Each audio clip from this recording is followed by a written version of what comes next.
welcome to our Purdue 2025 preview video here at the OHIO podcast. Do us a big favor, everybody, and smash that like button. If you haven't already, please consider subscribing to the channel, ring the bell, get notified every time we go live, and let us know what you think about what we think in the comments section down below. That'll help us get this video out to as many Purdue and Ohio State fans as we absolutely possibly can. Chris, this is our fifth team. This is our 15. fifth team, and we are 4 in. Here's number 5, and we just got done with Maryland. I called them the worst team in the Big Ten.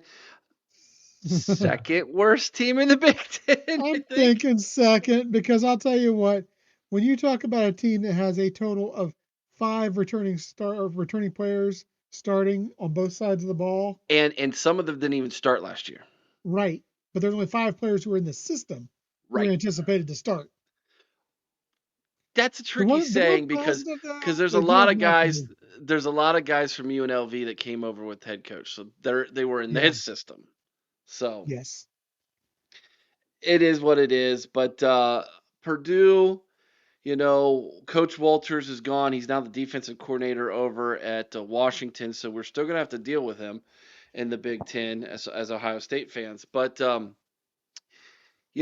just a bad 2 years as his first stint as a head coach in West Lafayette. Did not go well. He lost the support of the fan base. He lost the locker room, it sounds like, and then he lost his best players to the transfer portal this offseason. So Purdue is on a complete rehaul. It's a complete Yeah. reset, Chris. And They are not reloading, they are rebuilding. they are resetting. It is a complete Control Alt Delete. This is a hit the reset button. We have died and we're about to die a third death in Mario. We have no lives left and we need to hit the reset button. And if you understand that reference, you are much like Chris and myself, old. Yeah. Yeah. That being said, new head coach, man. New head coach. Let's dive into it, Chris. Let's take a little bit of a look at the year that was for Purdue and where they're at now. All right. Chris, Purdue started off with a 49-0 win over Indiana and then Indiana lost State, there's a big difference. Indiana State. Yes, the Sycamores, and not Bishop Sycamores, the Fighting Larry Birds. And then rolled off 11 consecutive losses. Now, in those 11 consecutive losses were 2 overtime losses. One to Illinois on the road in Champaign and one to Northwestern. So twice they were somehow able to squeeze loss from the hands of victory there. They were a 4.5 win team according to Vegas. I was leaning in towards my fandom with the Boiler Express podcast and Dylan Kuhn. I gave him 5. Chris, you were the smart one. You said, I'm only going to give him 4. Boy, we were both wrong. They only got 1 win last year.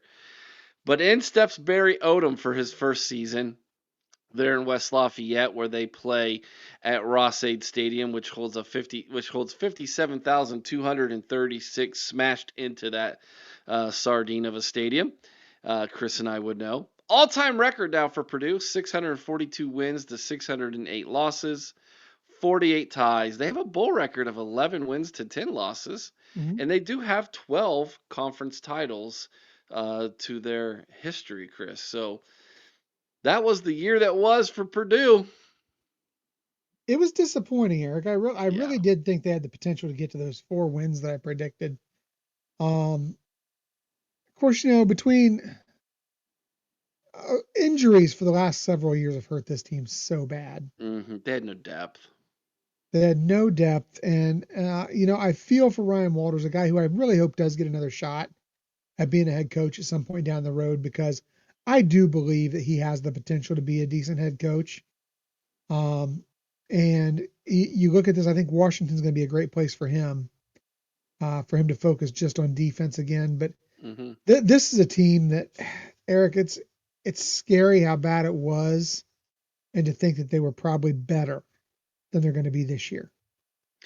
What do you think of Barry Odom, new head coach that comes in? He's a he's pretty successful guy. It kind of reminds me a little bit of another Indiana coach in Coach Signetti. Signetti, yeah. He's got experience. He's kind of a blue collar guy. He's brought a lot of group of five transfers with him. So I don't think he's going to have the success Indiana had, but I think he's going to be a much more successful coach than what Ryan Walters was for them. Yeah, I would have to agree with that. And I mean, if you look at this roster, yeah, they've brought over. I mean, he's brought over a lot. There is, if you go to our lads, which is one of the places we like to go to see the projected depth charts, there's a whole lot of gold and purple on that page. So a lot of incoming freshmen, a whole lot of transfers. Um, but you don't see the Curtis Rourks. You don't see the bigger name group of five kids on there that Signetti Hmm. brought from that James Madison team was just amazing. Who was very successful team.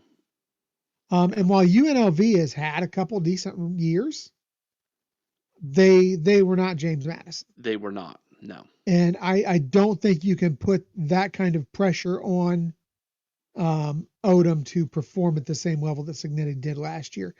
I really feel if he comes out of this season with the 4 wins I projected for last season, it was somewhat of a success. Oh, 100%. Because this Yeah. is a team right now that I'll tell you, Eric, and I don't know what our buddy Dylan is going to say about this. Um, I have a hard time getting them to 3. Well, let's find out what Dylan's going to say about this. Let's bring on a friend of the podcast. He is an adopted Buckeye fan, someone who hated Ohio State till he met us, and now absolutely loves the OHL podcast and all of you in the chat. So, Dylan Kuhn, let's bring him on. Welcome back, everybody, to the OHL podcast. I have with me my special guest. He needs no introduction from all of you buck nutters out there. It is Dylan Kuhn, our boy DK from the Boiler Express podcast, talking a little boiler up football, Purdue preview. Dylan, welcome in, my man. What up? It's good to be here. I'm in my podcast room with no air conditioning, so it's hotter than all. Woo.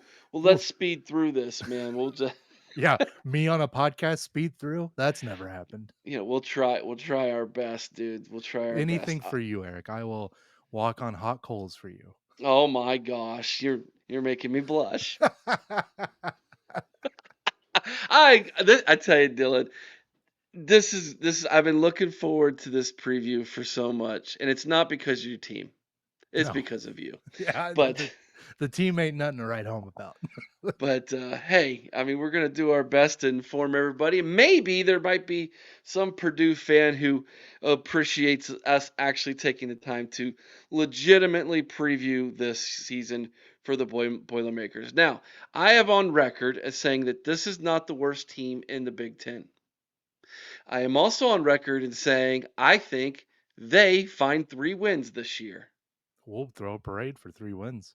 And we're gonna find that tonight. We're gonna do that. So, all right, Dylan. Before we dive into that, let's kind of sum up how 2024 ended, and Thank God it did.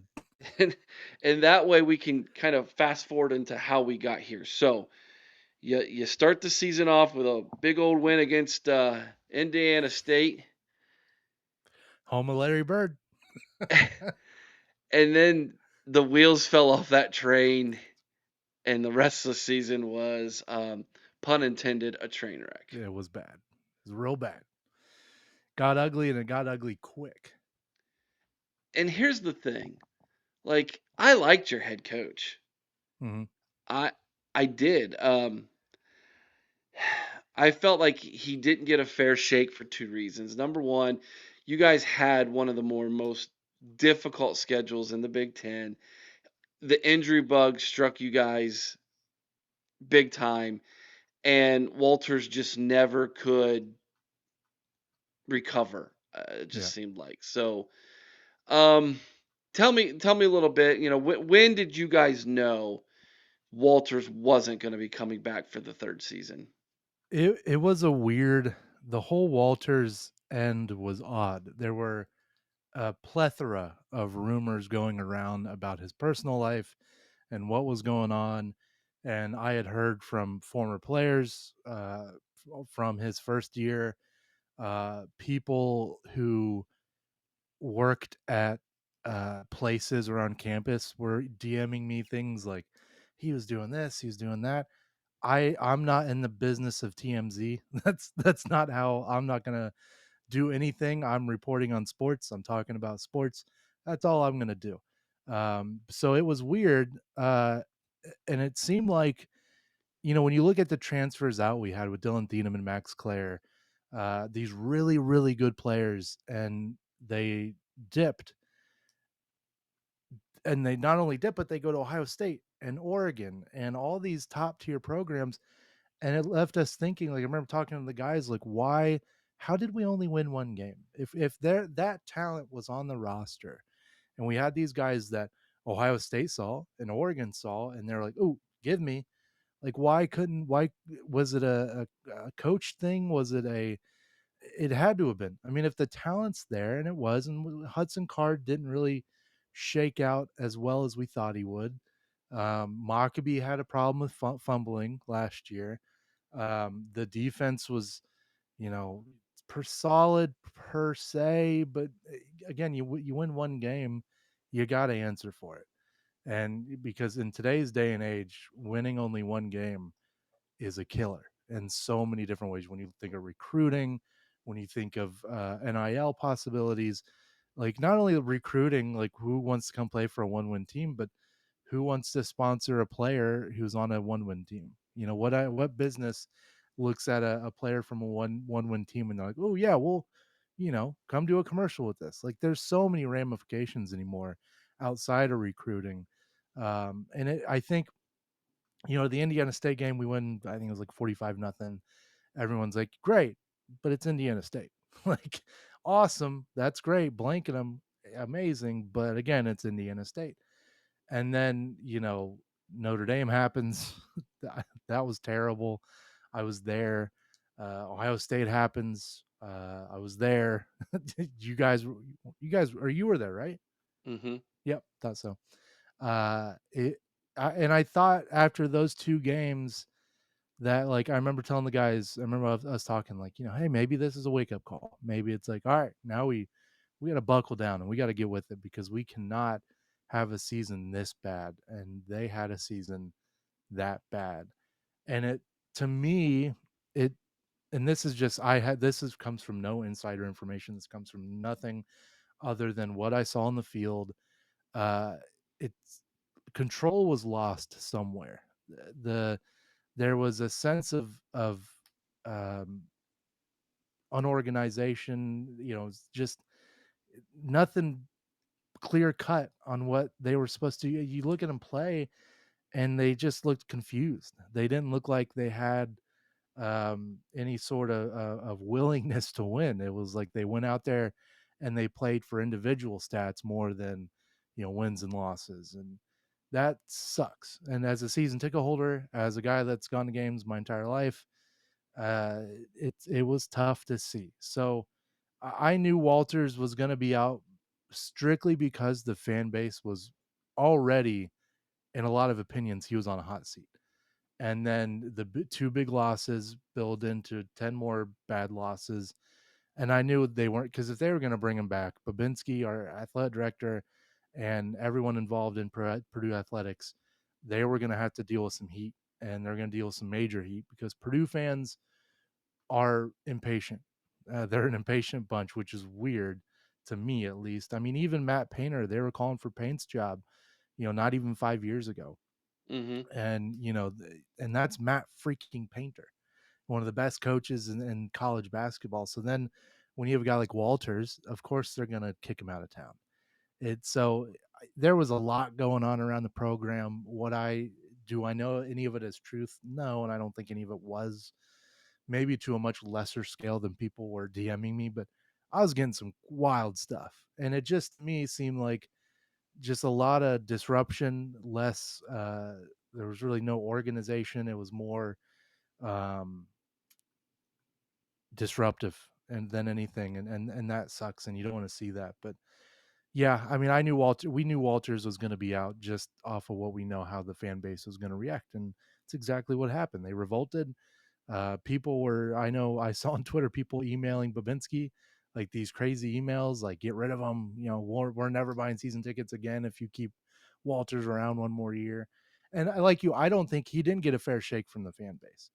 They did not. A lot of Purdue fans, I won't say every one of us, but a lot of Purdue fans did not give him a fair shake in the way of they automatically would compare him to anytime there's a new head coach that somebody may not like. It's like, oh, the next Daryl Hazel, and it's like you're going to compare him to the worst coach that ever coached at Purdue, and he hadn't even at this point hadn't even had a game yet under his belt, let alone one as a head coach. He hadn't even been a head coach yet, and so I did he get a fair shake? No. Did he do uh the best possible job? Probably not. It's just it's a double-edged sword in a lot of ways. And he's in Washington now. He's an assistant coach there, and I wish him all the best. I got no ill will towards him.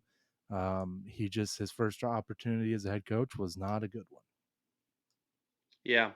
No, that makes sense. So, all right. So you go from that to and tell me if I'm wrong, but I would say given the era in which we live with NIL and collectives and donors, shelling out a lot of money, to recruit players, keep players and coaches and etc.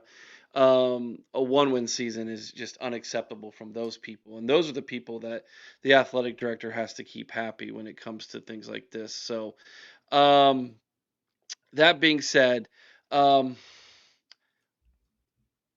you go out, you do a coach search, and you land on Barry Odom, a very successful coach, albeit at a lesser, division or programs, but successful nonetheless.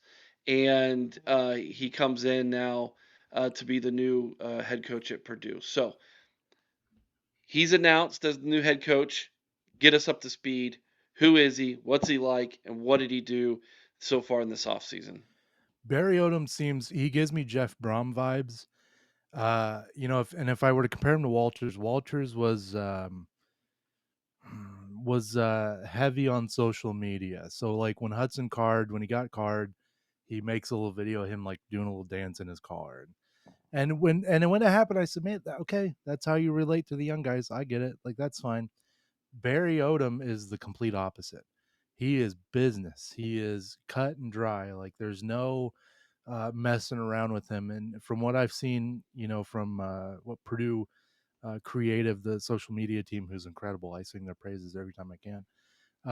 From what I've seen in practice, he's very, business. He's like, we're gonna come to practice and we're gonna work our butts off.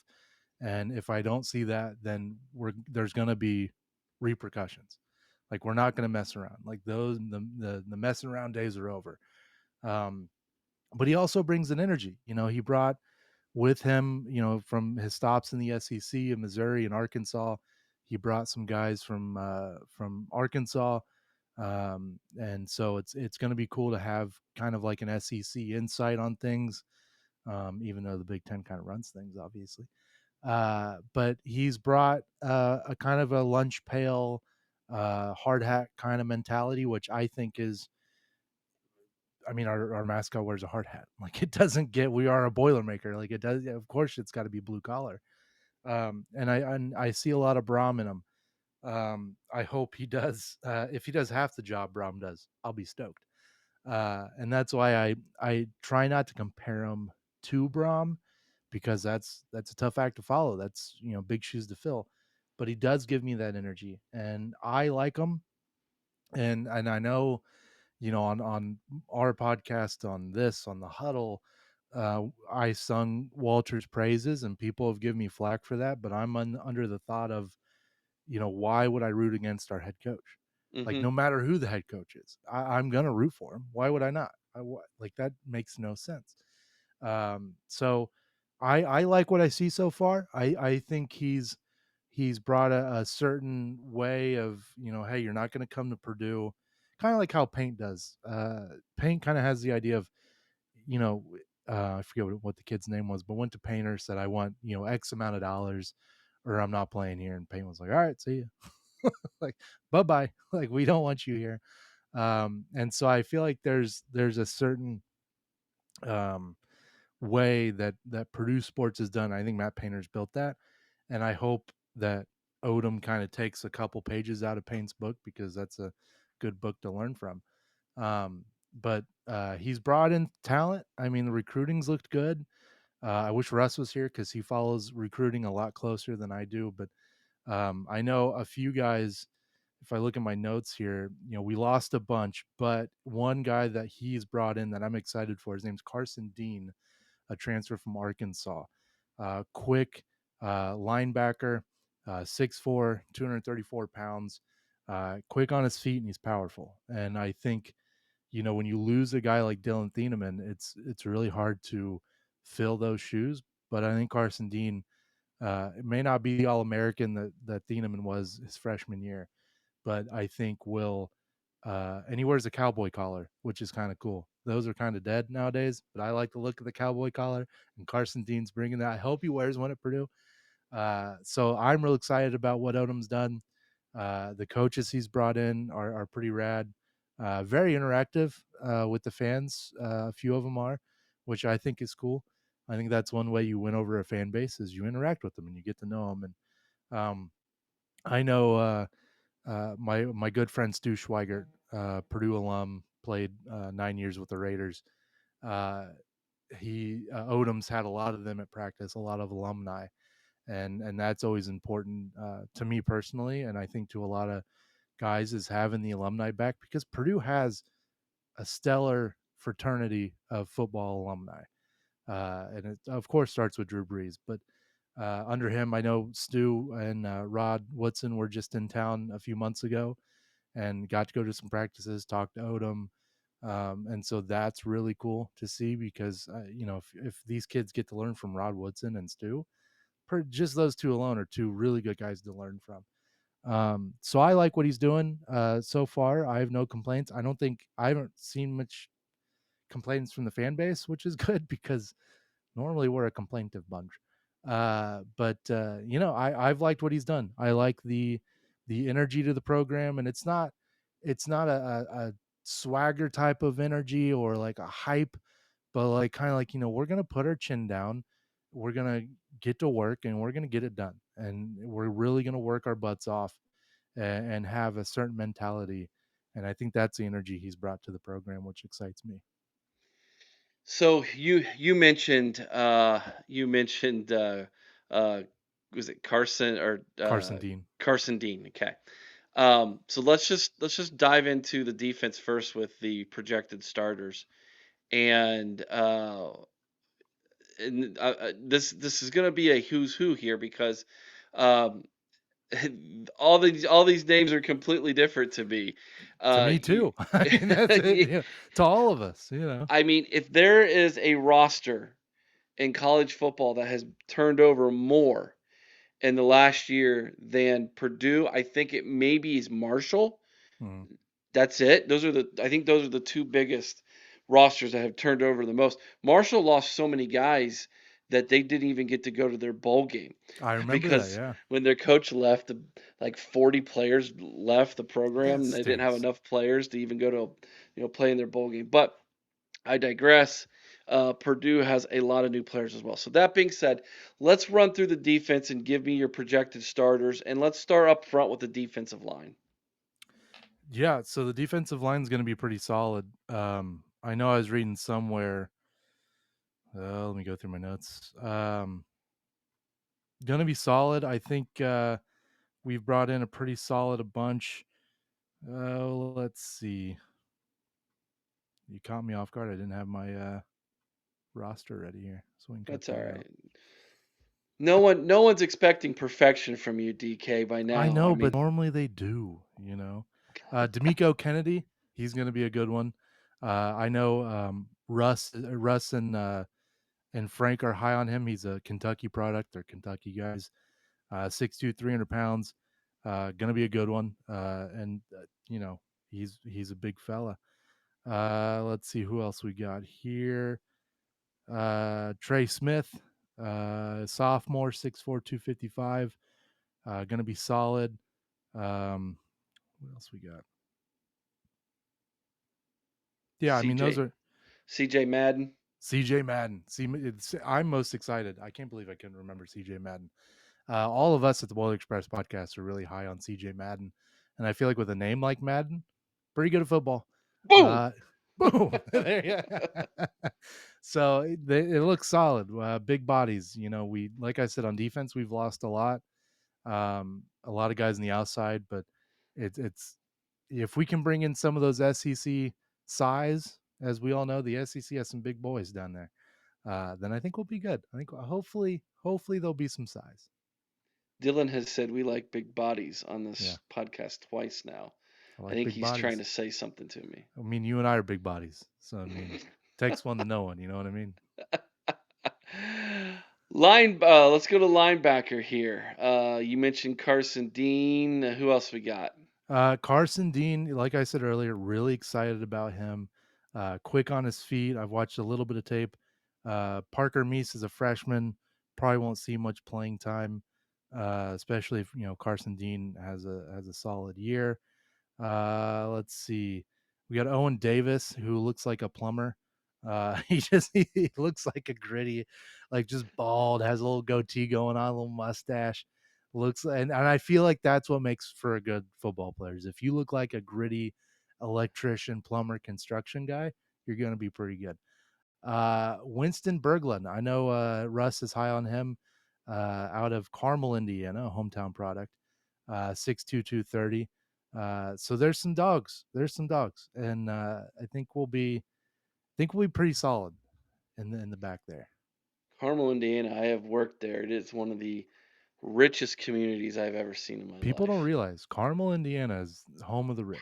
I mean, they got some big homes over there. Oh yeah, yeah. It is. An underrated town in Indiana. It is impressive to say the least. The defensive backfield. Who you gonna highlight there? Let's see. I like God, some of these names. Cobb, Right. Vinaz. How would you pronounce apostrophe Niz? Vinaz? Vinaz? I would go with the first option. Yeah, Vinaz? Vanaz. Yeah. I mean, he sounds pretty good. Taj Rael. He's a Mm-hmm. senior, 6'2", 200 pounds from Charlotte. A lot of I don't know where we found these guys with these names, but I'm impressed. Who we got? Zeke Williams, finally somebody with a name I can pronounce. Junior, 5'10", out of Naperville, Illinois. So it looks pretty solid. I mean, I think Damon Maribel. Yeah, Maribel. I should know these names. I know I've. You should know Ryan Turner. He's from Ohio State. Oh, we got a Buckeye, huh? Yeah, What? Ryan Turner started at Ohio State. He transferred to Boston College, and now he's back in the Big Ten with Purdue. Heyo. But he played his high school ball at Chaminade, but not a prep high school in Hollywood, Florida, Ooh. and was a former Buckeye. So that's a name a lot of people will recognize as Ryan Turner. Hey, listen. If we can get more Ohio State guys, I'm not against it. I mean, it don't hurt, You guys but always have like 4 really good quarterbacks. I don't, yeah. Tony Grimes followed his coach from UNLV. I thought that was pretty interesting. Uh, and what's really interesting about Tony Grimes, he's a senior. Uh, Purdue's his fourth school. Dang. North Carolina, Texas A&M, and UNLV. Jeez. God, I mean, those are. What kind of degree do you think you get when you've gone to four different colleges in 5 years? I don't even know marketing. Like I don't. It's just Travel, travel. Yeah, a he's gonna be a travel, travel agent when he yeah, travel graduates. agent, travel management It's degree. wild how many I've seen. Like that's not the only one I've heard of. Like 4 different schools. And when we get to quarterbacks, but Ryan Brown was in North Carolina. Was at Purdue. Had a great year. Then went to Carolina with Belichick. I think he was there for like 2 or 3 months and then came back. It's just like, and I was telling the guys, like, that made me think, what is stopping coaches now from being like, hey, third string quarterback, go down to North Carolina or go down to Texas A&M or Ohio State or whatever, see what they do for a few months, and then jump back in the portal and come back up. Like, are Yeah. we going to start sending spies? Are we? Well, that's what they do at the team up north. Oh, that's true. Yeah. Yeah. Yeah. Shout out to what was his name? Connor Stallions. Connor Stallions. Wore Yeah. glasses, kind of like somebody else I know. But he's in the high school coaches now, isn't he? Isn't he a high school coach? Well, that and he's a Netflix star apparently, and he made the Uh, circuit around all the media things. But yeah, he coached high school this past wasn't good. season. It was really bad, wasn't it? Well, he gets credited for getting Underwood to flip from LSU to Michigan apparently. Lord Almighty. But this isn't a scum preview. This is a Purdue preview. Heard that. All right, let's go over to the offensive side of the ball. Dylan, let's talk about the offensive line, the big uglies up front. Looks like you might have 5 new starting offensive linemen in 2025. Which isn't gonna like when you look at last year, Gus Hartwig played every position on the offensive line because they were all hurt. And that's one of the things I worry about going into the season when you have 5 new guys up in the line, new quarterbacks. I think Maccabee is the only returner on offense that I can think of. That's worrisome because they only got a couple more months to really gel, and I hope that there's something there. Um, so that's it's going to be tough, but I hope for the best. But I just worry that's the worrisome part of the NIL, not NIL, but transfer portal side of things is you get these guys come in and they got to gel quickly, and especially the offensive line. That's a position where you have to be all on the same page. If Mm-hmm. you're all on different pages, it's bad news for the quarterback, it's bad news for the running back. So I'm hoping that those guys are going to the movies or something, hanging out outside of practice because they got to gel and they got to gel quick. And so let's hope they get together quickly and then come in hot during the first couple games of the year. 3 of the projected starters on the offensive line for Purdue this year were from UNLV. Your left tackle, Jalen St. John, the left guard, Hank Purvis, and Hank, the right great name. guard, Mason Vicari. And if you've not seen Mason Vicari, he looks like Dylan Kuhn without a beard. Ooh, that's scary. Yeah, But he's a handsome fella. hey, And you know, Hank kind of looks like me without a beard. Hank So, Hank followed Hank, me on Twitter. He's a good does guy. he? Yeah. No, I tweeted right when he signed. It was right after Odom came here. He signed and I tweeted like that's a blue collar name. Like an offensive line named Hank is right up there with like our guy Gus last year. I mean, that's the name you want as an offensive lineman is Hank. Yeah, no joke, for real.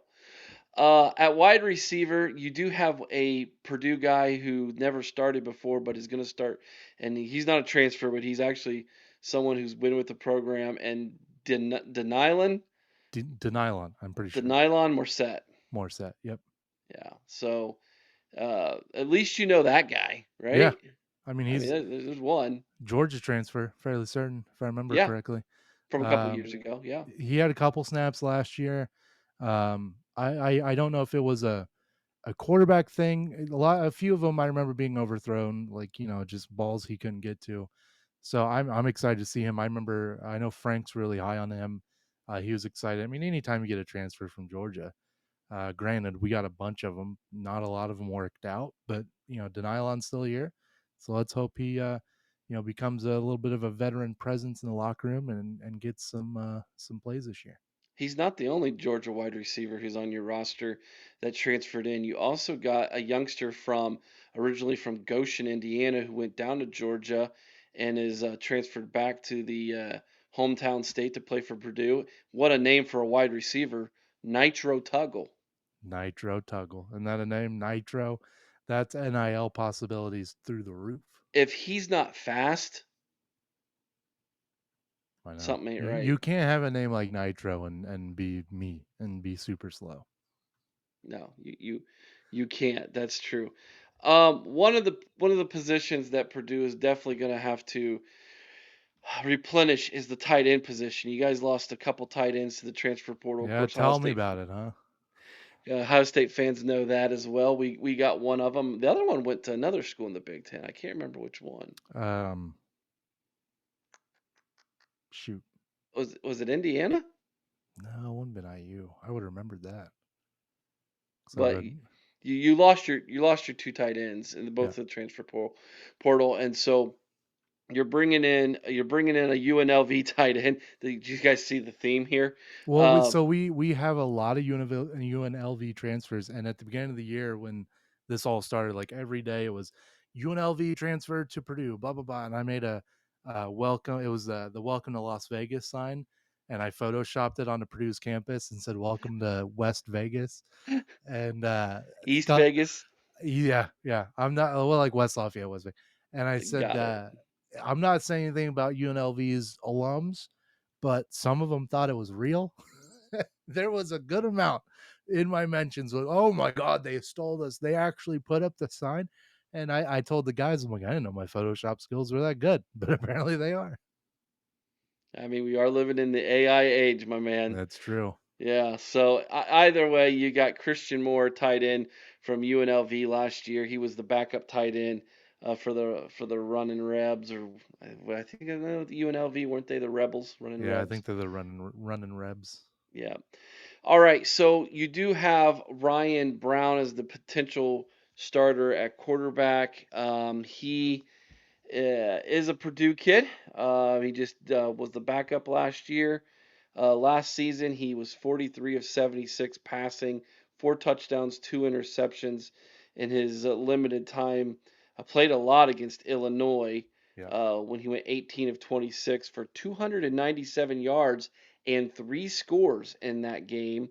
A game I think that went to overtime, if I remember correctly. Yep.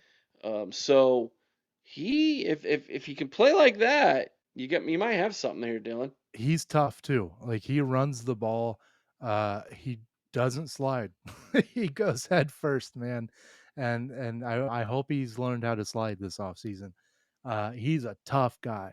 I mean, you've seen he runs the ball, like I said, doesn't slide, goes head first in the tackles, and there's been I remember a few hits where I'm like, oh, there's no way. Like a quarterback ain't getting back up from that. Shoots right back up, runs back to the huddle. I like him a lot. I'm big on Brown. Spent a few months in North Carolina and decided to come back home, which I was happy. The from what I've read from insiders, the quarterback room has struggled a little bit this spring and summer. Malachi Singleton from Arkansas hasn't performed as well. And I'm the type that takes practice performance with a grain of salt. It's practices are made to get better, and so hopefully he's learning. But I would be shocked if Ryan Brown's not the starter uh, when we get to the beginning of the year. The one name everybody should recognize on this roster is the running back, Devin Maccabee. My guy. Great family. Great guy. We Yeah. love. I'm a big fan of not only Devin but his family. Shout out to Uncle Craig and his dad, Papa Mock. All good dudes, good people. We've had a bunch of them on the podcast. Mockabee had little problem with the fumble bug last year, and hopefully, we get some extra sticky gloves and he can hold on to the ball a little better. But I mean, I think a lot of people know Mockabee's story. If you don't, he was a walk on, worked his tail off. When Walters first got here, his first order of business was giving Mockabee a scholarship. It was the right thing to do, and he's performed. I mean, he's a solid back, shorter but stout, strong, puts his head down and fights for yards and really good after the tackle. Guy's just a warrior out there, and his dad, I know Conrad has called him crazy legs a bunch of times because even after a hit, his legs are still moving, and he's still trying to get that first down. And I've always been high on Maccabee. I think he's not only a great football player, but he's even better outside of the locker room, off the field. He spends a lot of time in the community. I know he just I forget what foundation it was, but gave $10,000. I think it was to the Boys and Girls Club of West Lafayette. I may be wrong. So very active in the community, which I feel like in the NIL era is rare, just because guys aren't there but for a year. So Makwi's definitely given back to the community. I like Devin a lot. I'm super happy he didn't leave. I think he understands that Purdue gave him an opportunity to perform, and he loves Purdue and he loves West Lafayette and he loves the area. And we've kind of I said it last year, but it's absolutely truth now. Like, the Maccabees are now the first family of Purdue football. Of course, you had the Thienemans. Dylan and his brothers played at Purdue, but he's now in Oregon. So now it's the Maccabee family, which is the first family of Purdue football. Well deserved. Well deserved. All right, Dylan, let's do this, man. Let's try to find these wins on this roster or on this schedule. Lord help us.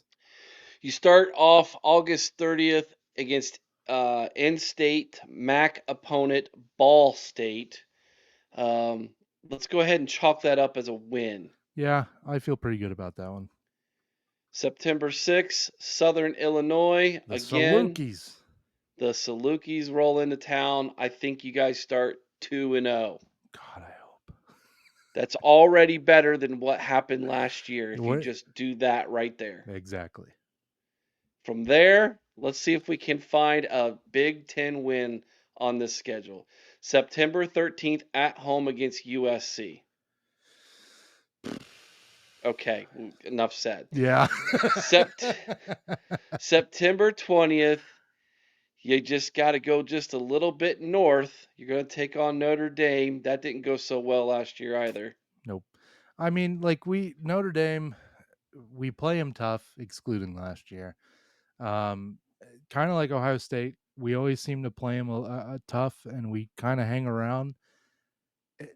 It'll be interesting. I know, Notre Dame's coming off a big year last year, obviously, and it's going to be a tough one. But I don't think we'll be able to pull a win against Notre Dame. First bye week of the season comes at the end of September. We'll Then win that. You win that one. Yeah. There you go. You start off October 4th at home against one of the Cinderellas of the Big Ten this year, the Fighting Illini of Illinois. However, you guys played them tough last year. We'll see if you can do it again. You're on the road October 11th at Minnesota. And then these next two games, Dylan, I've circled them. I believe Purdue gets one of these next two. October 18th at Northwestern, October 25th against Rutgers at home. Let's You hope it's agree? not snowing in Chicago on the lake. I mean, how much longer do we get to that new stadium? Because that lake One more stadium year. is one more. Thank God. Yeah, I mean, I would like to see a win against both of them. If we can string together 2 wins there, I mean, in the middle of the year, that's solid. I'll take 2 Throw a wins in freaking parade with the Boiler Express, baby. 2 wins in October. Sign me up. What's the name of the little choo-choo? What's it called? The extra special. No, what's the one that drive around campus? Oh, that's the Boilermaker special. Yeah, that's it the was one. also involved in a wreck, and it was totaled. 1 person died. Yeah, you didn't hear about that? No, I didn't. Yeah, it was going down the road. I think I don't think it was a highway accident. I think it was a back road. So I don't know. But yeah, it was in a pretty bad wreck. They're rebuilding a new one, but yeah, it was gone. It was no longer a train. It was just a pile of metal. Oh, that's too bad. It's I'm trying not to laugh. I'm sorry. It's tough. No, I told the guys, I said, people are going to use this later on when these photos, someone's going to reuse them. Dylan, you shouldn't have said anything. I'm already thinking about the pictures. Here in a few. We'll just wait. Here we go. It's going to be tough. Yeah, yep. I already know what's going to be pre-made here. All right. So then you go November 1st. You go up to Ann Arbor. Win. We are pulling for a dub that day, baby, for you guys. I know what podcast I'm on. I'm going win. November 8th, you host Ohio State. That's when the train wreck picture memes will be, all out there on social media. November 15th, you fly across country to Seattle, Washington to take on the Huskies before bye number 2 on November 22nd, and then you facing Ryan Walters. Yeah, the defensive coordinator out there now, I believe. And then November 28th, home against the Hoosiers. Win. You got several wins on there, Dylan. I listen. Someone's got to hope. Okay, someone's got to have a little bit of hope going into the year. I on the huddle a few nights ago, I said IU's going to struggle this year. Their schedule is a lot tougher than the cakewalk they had last year, and it's at Purdue. And I want that bucket back. Dang it! Like I can't, that bucket can't be away from Purdue for too long. Washington's going to be tough. It's going to be interesting to see how Purdue reacts to the West Coast trip. Ohio State, are you going to come to that game? Are you going to be there? No, What? Why not? I You're am scared. not going. You're scared. Well, last time I went there, it was not scary at all. So You're killing I me. did meet you there, though. Hey, I have 2 tickets. If I have an extra one, I'll invite Wildman. No, I'm kidding. Yeah. So that's when we met Big Mac Mary. Yeah, she's and her singing and her lovely singing voice God that love day. her. Big old woman, Big Mac Mary. So, anyways, I think, okay, let's be really honest and realistic. The absolute floor for this team and the absolute ceiling, in your opinion, is what? The floor's 2 wins. Like those first 2, Ball State and the Salukis, you got to win those. You're not worried at all that you could slip up against Ball State? I mean, it's very possible. So that's the floor's 1 win then. Well, yeah. Okay. Yeah, because we got to beat the Salukis. What conference are they even? A Saluki is a They're an dog, FCS correct? team. Yes, it's like a Greyhound, I think. Okay. If we lose to the Salukis, I may not go to a game for the rest of the year. I may just stay home. That'll be horrible, and at home nonetheless. Right. Yeah. Okay. So the floor is 1 win. I mean, from compared to last year, you can't get worse. You could go defeated, but I'm gonna go 1 win. The ceiling, man. I mean, I said my bold prediction on the huddle was 6-6 and like a Pop-Tart bowl. If Purdue goes 6-6, I will have a 1-man parade down Center Street in West Lafayette. We should get rings. We should put a banner. Like we should just go all out. That's how low we are right now. I But enjoy making bets with you. You don't even have to bet anything. If you go 6-6, I will, I will, I tell you what, I will send you the hard hat trophy heyo, and I will wear whatever hat you choose for me to wear live that on may the be OH. You could choose, it doesn't matter. that Whatever may be hat you something I'll have to drive up for. Oh, That's a be special live in occasion. studio here, huh? Yeah. Okay. Yeah, I will wear whatever hat you want me to wear if you guys go 6-6. I believe your ceiling is 4-2 tops. I would take 4 and Four, 2. 4-10. Sorry, 4-10. Well, that's sad when I'm like, ooh, 4-10. I think that's your ceiling tops. I have your floor at 1-11. So I just can't. I don't know if I can take another 1-11 season. I've seen too many. When was the last time Ohio State went 1-11? I don't know they ever have. Ever? I don't think they ever have. Maybe back in the 1800s when they first got started, When Wildman was when at they school, were playing like 4 or 5 games in a season. and they're playing like Cincinnati Tech of the blind. Yeah, yeah, exactly. That's Dylan Kuhn, everybody. Dylan, tell everybody where they can catch the Boiler Express. We're on Twitter at Boiler Express _1, YouTube Boiler Express. We're on Facebook, even though we're not really too heavy on Facebook. Mostly on Twitter. We've had to make a little bit of a hiatus lately.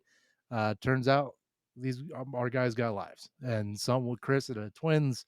A few others have made some moves. It's been a little hectic in the personal lives of the BXP crew, but hopefully I can get Russ out of the nursing home for a night or two here in the next few months, and we'll get an episode out there. That and honestly, not a whole lot to talk about. So we're doing our best. You can find me on Twitter at DK Saying Things.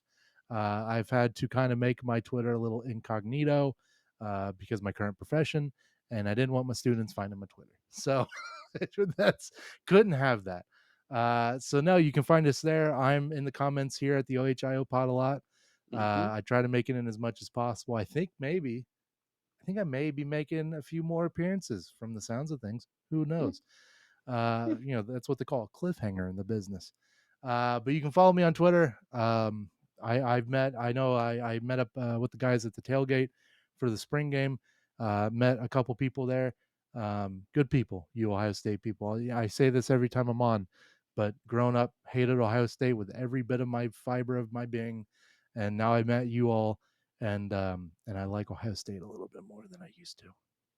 And we like you, DK. Oh, Absolutely. so You are sweet. definitely our favorite Purdue fan on planet Shucks. Earth, my man. Russ is a close second when Russ is he all right. He's when he just remembers that he needs to show up for things like this. it's listen, the nursing home only lets you out certain hours. It's hard. Life happens. We get it, Russ. We love you, man. Go check out DK if you're a Purdue fan. Make sure you go check him out on the Boiler Express podcast. Great guys over there. They're a fantastic follow. Make sure you do that, everybody. Dylan, appreciate you jumping on here, man. Always happy to be here. Boiler up. Good luck this season. We're gonna need it. And we want to thank Dylan Kuhn from the Boiler Express podcast for coming on and previewing his beloved Boilermakers for us. Of course, Dylan didn't say this, but Dylan grew up a Purdue fan because that's where his father went to school. And Dylan lost his father several years ago, and he has held on to those season tickets that his dad had and in memory of his dad. And boy, those have been some rough games he's had to go and attend. But hats off to Dylan, man, for keeping that family tradition alive, man. Yeah, yeah. A lot of respect for Dylan for being able to stomach is what he's had to watch for the last few years. Um, hey, at least they've had the basketball program, you know?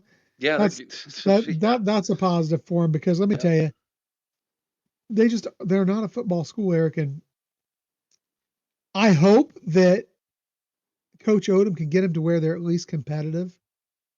Because let's face it, as much as we make fun of them, this was a team that, for a good part of the from 2000 on, gave Ohio State some fits. Well, During the as Joe Tiller years, yeah, this was a competitive team that gave Ohio State fits. well, like was said during our Indiana preview, Sam said Ross 8 at night is where dreams go to die. And Yeah, Ohio State experienced that firsthand. And he also said Ross 8 is Kinnick Stadium light, and he's not wrong in he's not that. wrong. That is, and you and I have both had the joy of going over there a few years back, and wonderful atmosphere, wonderful environment to watch a game. You got to love how close the stands are to the field. It's such a great environment there. So it's tough for an opposing team to go in there and dominate. Although the last few years Ohio State hasn't had much of a problem doing that. Yeah, 100%. All right, Chris, let's see how many wins we can find for these guys here as we scroll this page over for everybody to take a look. By the way, how do you like the old school logos I went with this year? I dig those, man. Yeah, I do too. I wish the Big Ten would go back to them, go back to the retro logos, man. So there were some pretty good ones in the Big Ten. Yeah, there was some good ones there. All right, so Vegas went from 4.5 last year to 3.5 this year. Let's see if we can find 4 wins somewhere on this roster, or on the schedule. August 30th versus Ball State. That's a win, I think. You Okay. agree? You don't agree with that, Chris? That is probably their second best opportunity for a win. Okay. September 6th would be the first against Southern Illinois, the Yeah. I, Salukis. yeah, I feel like that's probably a win. All right. USC rolls into town to start Big Ten play. And it was fun while it lasted. They got to travel up to Notre Dame on September 20th to take that beat down. Well, you know what? That's what we thought about Northern Illinois too. Yeah, that's true. Bye on September 27th. That's their first one. Then they got Illinois on October 4th. That's going to probably be a big L. Yeah, Bert's going to beat him up. At Minnesota, that's not going to be an easy game. Minnesota's a pretty good football team. Yeah, I like Minnesota there. At Northwestern, if that was at home, I would pick Purdue to win. Yeah, that in my opinion is a coin flip game, but I think it's one of those that you kind of give the edge to Northwestern Yep. because it's on the road. Versus Rutgers. This is not the same Rutgers team that we saw last year. They have taken a step back in the roster, but he has recruited well over there, and Rutgers is probably going to have a better roster than what Purdue's got. But it is at home. This might be a game where they might be able to somehow get that third win, Chris. But I'm going to say I'm going to give the nod I'm to thinking Rutgers. no. Okay. Yeah. At the team up north, and then they host Ohio State. Then they travel across the country at Washington. I don't see any wins there. Yeah, I don't see any win. I can't see a win after week 2. I really can't. It's tough. And Chris, I'm right there with you. After the second bye, they host rival in-state Indiana. And Chris, you and I both say 2-10, 0-9. We're both saying take the under on this one, Chris. Yeah, because I'm not sure, Eric. I mean, I'm not going to lie. I'm not 100% sure they get past Ball State. They better. Losing to in-state MAC school that's embarrassing. It is.